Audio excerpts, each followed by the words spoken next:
I'm Dr. Lindsay Coble.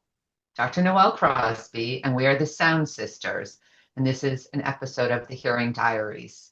Before we start with our guest today, I want to do our Be Curious segment on something that's coming up on December 5th from 12 to 1:30.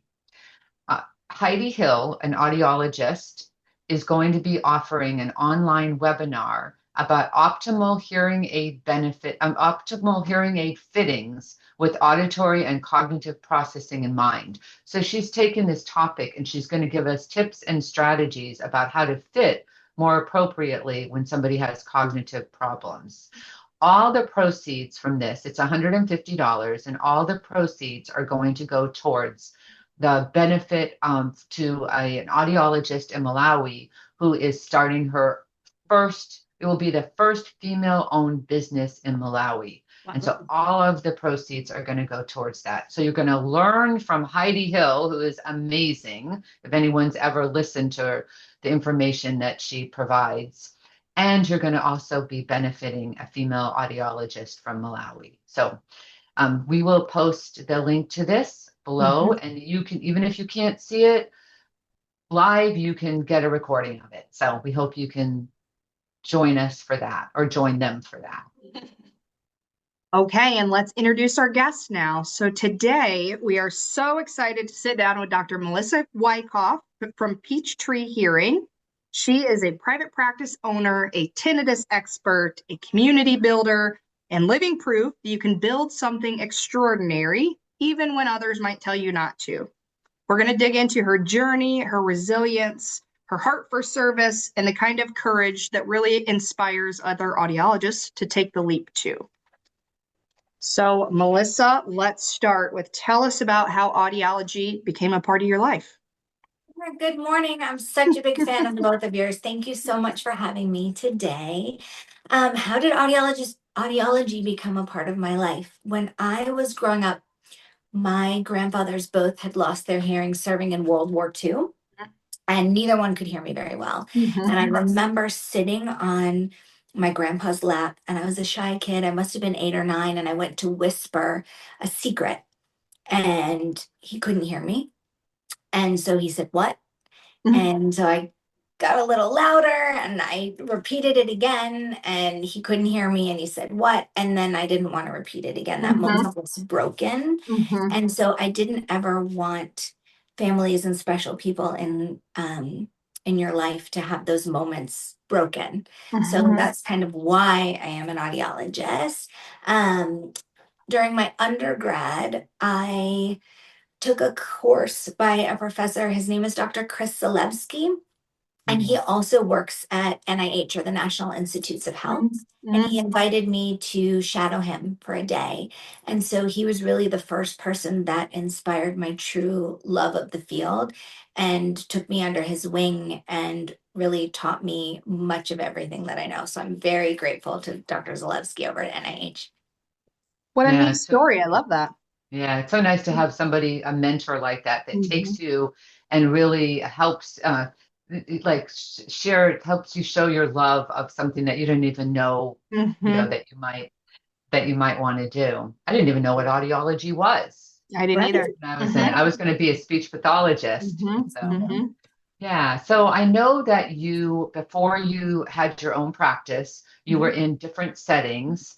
And so what was it that made you decide that you really did want to open your own practice? And what did that moment feel like for you? Sure. So the truth is I didn't want to, right? I was happy, doing my own thing, but I was working at a practice and I had just had my daughter. And that practice got sold, and all of a sudden we were going to be owned by a hearing aid company, and we had to sell hearing aids, and it had to be for this much, it had to be this brand, and we were so micromanaged, and I did not love what I was doing, and it didn't feel like I was helping people. And so I thought, you know what? When you become a mother, at least for me, my time was suddenly so much more precious. When I had gone to school forever to get this doctorate in something that I love, I should be doing something that I love, something meaningful if I'm going to be spending time away from my family. Mhm. So I was like, this is not it. I'm either going to take a break and raise my kids, or I'm going to open my own practice. And my husband, Josh, was encouraging me, open your own practice. You can do this. And I was like, what are you talking about? I don't even know the first thing. I didn't go to business school. I know nothing. I couldn't possibly do this. Mhm. But we took a leap and did it. And here we are 10 years later. We'll have our 10-year anniversary in April. And what I really love about my practice is we are completely independent. Mhm. We love what we do. I Mhm. really believe that my staff, I want them happy to come into work in the morning. When you're a patient, you can tell that they're happy to be here and Mhm. they feel like a part of our family. And we love what we do and we're helping people and we can get them whatever we need to get them, right? Mhm. Yeah. There's I nobody love that. telling us what I'm to a do big with them. independent fan, and so you Yep. know that I love that you're independent. And I think providers feel that too, that they have the independence to make the best recommendation for the patient. And I Yeah, think it rolls into how the patients feel it. I Um, agree. I know we've talked about some people gave you advice early on not to do it. So, what were some of the don't do it or bad advice that you got early on? We got so much terrible advice, right? And I don't know why, but I didn't know what to do. So I started asking, I would ask my parents' friends or people who had businesses, like, what do you think? Where's the first step? What should I do? And one guy told that I trusted very much and looked up to said, you shouldn't start your own practice. You shouldn't have your own space. Like, that's way too much risk.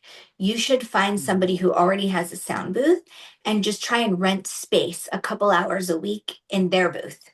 And, or, so, another person said, you should just try and do something out of the basement of your house. The basement of my house filled with toys from my like little 1-year-old daughter and a mess and had strangers coming in and out of my home. That doesn't look professional. How am I going to install a soundproof booth? Like, what? Mhm. So that was just people were like, you can never do it. Like, just find somebody else to work for. You'll be safe. And I'm just so grateful that I had the guts not to be safe. Right. Mhm. Um, I used to work for someone else and we had a number goal for a month to bring in that amount during the month. And that was a successful month. Um, I do that in a day in my own practice. So I am living proof that if you believe in it and you hustle and you love what you do, people will come knock down your door to get to be a part of it, right? We build kind of super Yeah. fans here. We Yeah. build our patients up. They love us. They can't wait to send their friends. They can't wait to come in. You'll see you've got a guitar signed by Mike and Trey from Fish back here. We got to do their in-ear monitors. And, if I gave you a tour of my office, we've got signed albums and drum heads and guitars. And that's a Fleetwood Mac sound wave over there. But people see artists and musicians that they love and they're like, this person sat in your chair, this person's been here, I want to be part of this. And so it's fun and it's Mhm. special, right? Mhm. Music isn't everything we do, but I think that it ties a lot into what makes it fun and special to come here. Yeah. So let's talk about that. I'm going to segue a little bit into that part of audiology is very different than many of us, have Mhm. experienced. So I'm curious, like, how did you break into that part of audiology? How did you focus on it? What kind of training did you have? And how did you promote the music part of audiology? So I really didn't promote it. I'm going to say it was skill and luck and just being in the right place at the right time and the right person trusting me. I've got my gold circle training from Sensophonics. And Okay. so Dr. Santucci and Claudia over at Sensophonics, I'm just grateful that they trusted me, right? So that same practice that got sold that I was working for, I guess a sound engineer. So a sound engineer um, was going to be seen at that practice and had not the greatest experience.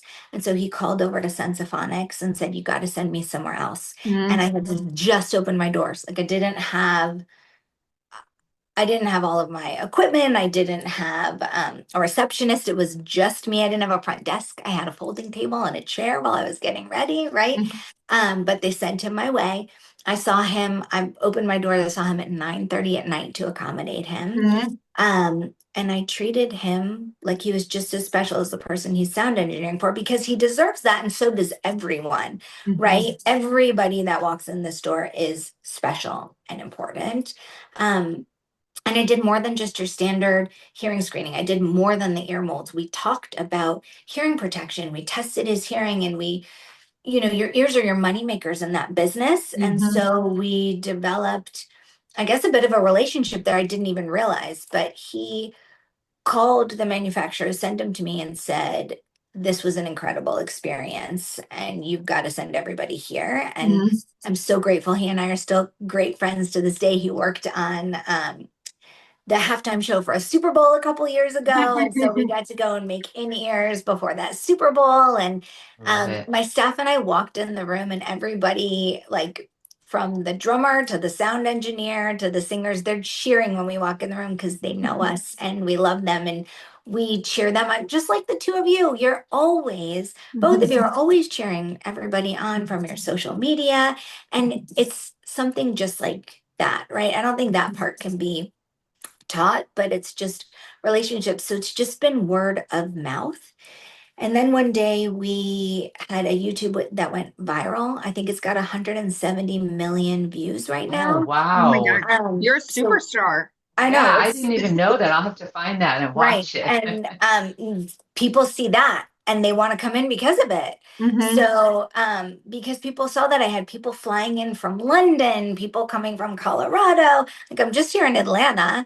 Mhm. But that brought people from all over the place, and it's just fun, right? So we become friends with them. I think when I was, backstage for a certain band, while you're making ear mold impressions, you don't have to just be quiet. You should certainly be respectful, and I think we've got that code and demeanor. We're very respectful of their time and their space, but we're Mhm.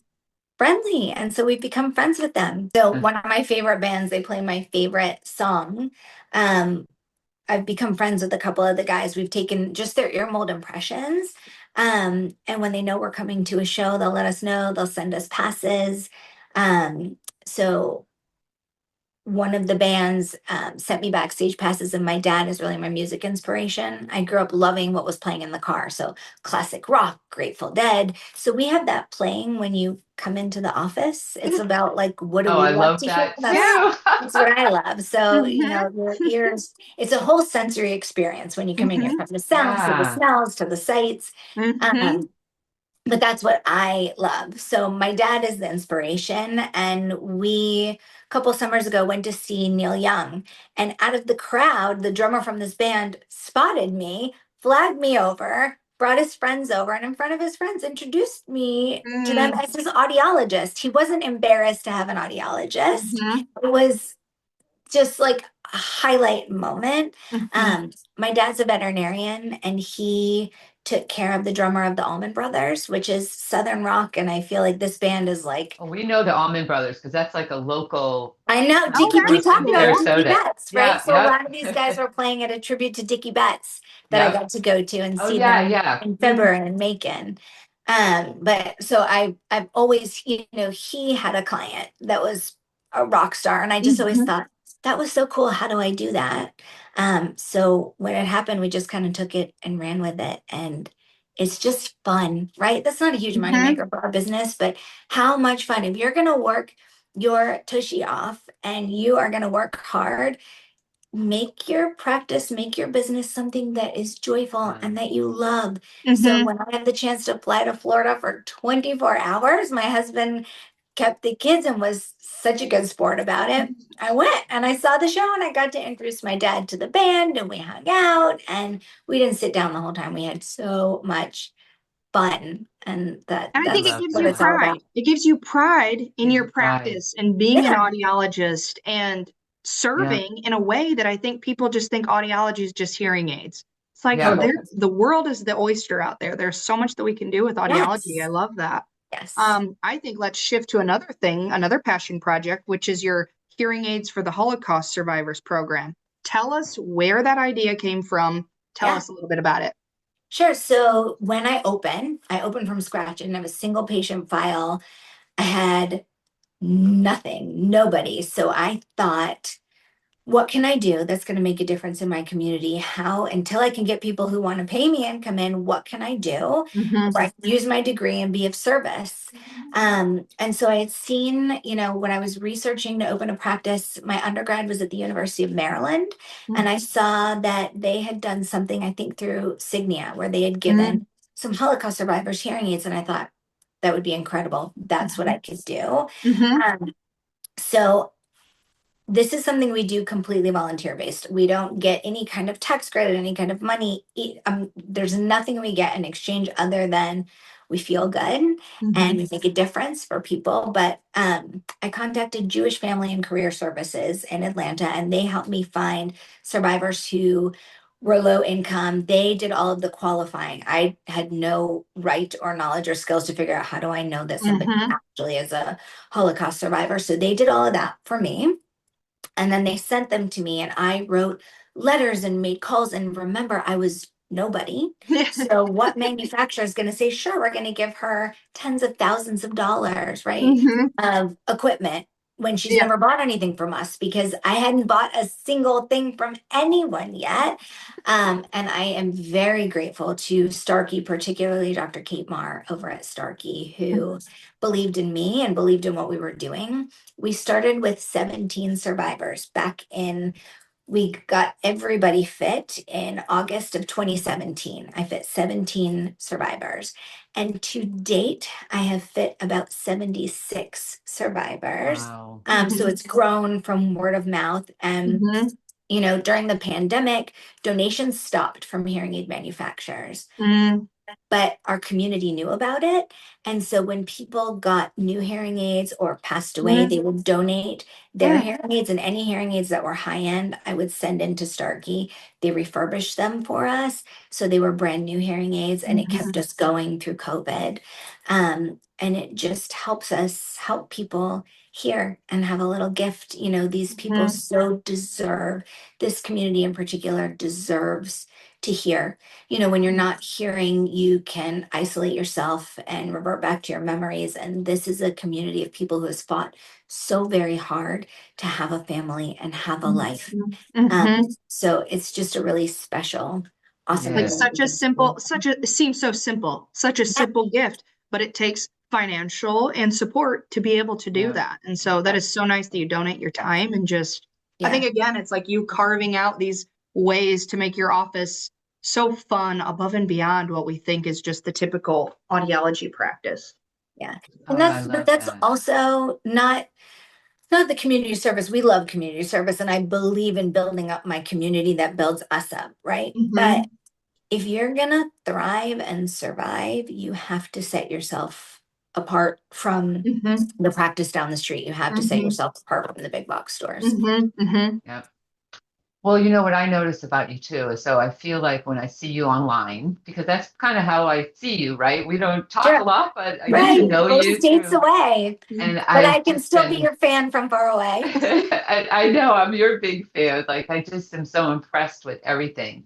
But I also know that you do a lot with tinnitus, and I know we don't have a chance to really delve into that fully today, but is that really how you built your practice to be as successful as it is now, or was it all the things combined? So tell us a little about that. It's probably all of the things combined, right? But I love tinnitus. I wake up in the morning because I'm going to bring relief to somebody. I love it. I love a challenge. I love it. And I love helping somebody who really needs help in a different kind of way. And you're right. Like, you could get hearing aids a block away from here and a block on the other side. And you could go to Costco and you can go to Sam's Club, you can go wherever, but you're not going to get that tinnitus care anywhere else.